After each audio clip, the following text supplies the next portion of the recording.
ओम नमो भगवते वासुदेवा। भगवान श्री कृष्ण की जय हो, जय हो, जय हो। अब आपके सामने इस कथा का छठा भाग आपके सामने पेश कर रहा हूँ।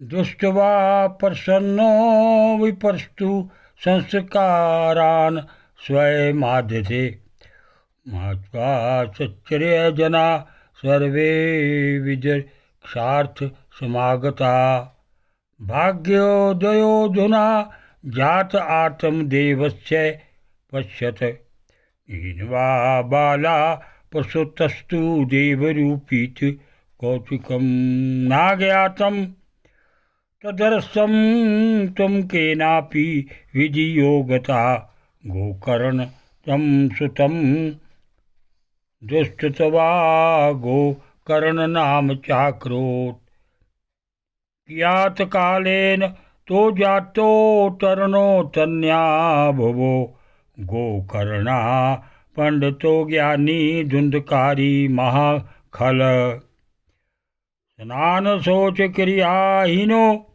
दुर्वक्षी क्रोध वर्धिता दुष्परि ग्रहकर्ता च स्वहस्तेन भोजनम चौरा सर्वजनद्वेषी परमेशं प्रदीपका लालनायर भकान धृत्वा सद्या कूपे नया पतायत हिंसक शस्त्रधारी च दिनाताना प्रपीडका चंडालाभिरतो नित्यं पाशहस्ता शश संगता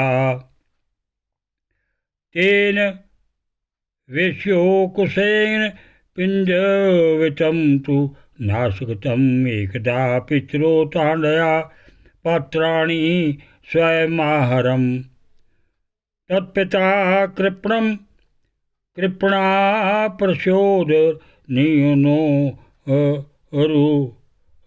रोदः वन्द्यतं तु समीचीनं कुपुत्रो दुखदायका।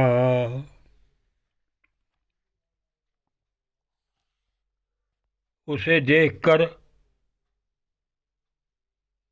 ब्राह्मण देवता को बड़ा आनंद हुआ। उसने स्वयं ही उसके सब संस्कार किए। इस समाचार से सब लोगों को भी बड़ा आश्चर्य हुआ और वे बालक को देखने के लिए आए तथा आपस में कहने लगे, देखो भाई, अब आत्मदेव का कैसा भाग्योदय हुआ है। कैसे आश्चर्य की बात के गौ के भी ऐसा दिव्य रूप बालक उत्पन्न हुआ है। भेद योग से इस गुप्त रहस्य का किसी को भी पता ना लगा। आत्मदेव ने उस बालक के गौ के से कान देखकर उसका नाम गोकर्ण रखा। कुछ साल बीतने पर वे दोनों बालक जवान हो गए। उनमें गोकर्ण तो बड़ा पंडित और ज्ञानी हुआ, किंतु धुंधकारी बड़ा ही दुष्ट निकला। स्नान शौच आदि ब्राह्मणोचित आचारों का उसमें नाम भी ना था और ना खान पान का ही कोई परहेज था।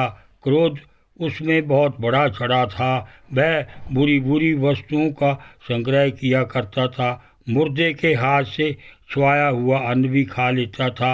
दूसरों की चोरी करना, सब लोगों से द्वेष बढ़ाना उसका स्वभाव बन गया था।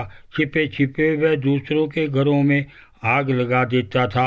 दूसरे के बालकों को खिलाने के लिए गोद में लेता और उन्हें चट कुएं में डाल देता। हिंसा का उसे व्यसन सा हो गया था।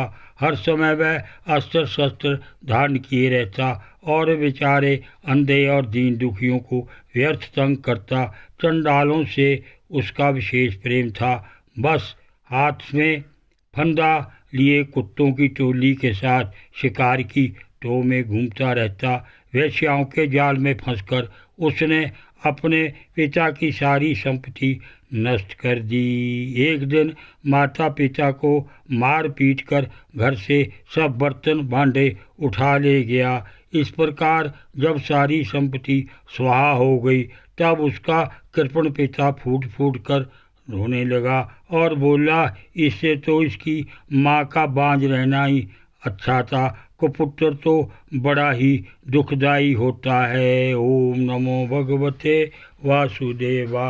ओम श्री भागवत नमः।